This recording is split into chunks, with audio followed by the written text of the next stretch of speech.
Hey guys, and welcome back to this channel. In this video I'll be showing you guys how you can create an AFK voice channel on Discord.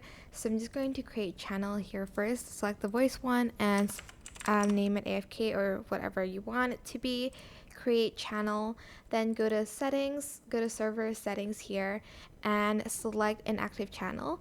No inactive channel, and select the voice channel that you just made and select the inactive timeout.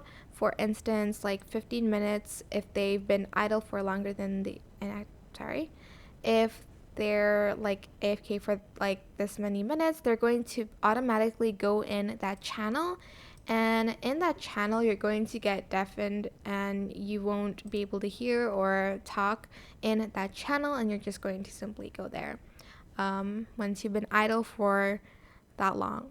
That's it. I hope this tutorial was helpful for you guys. Don't forget to like, comment, share, and also subscribe to this channel if you haven't done that already. If you have any questions, just leave it in the comment section down below and I will try my best to answer them all for you guys. Thank you so much for watching. Bye!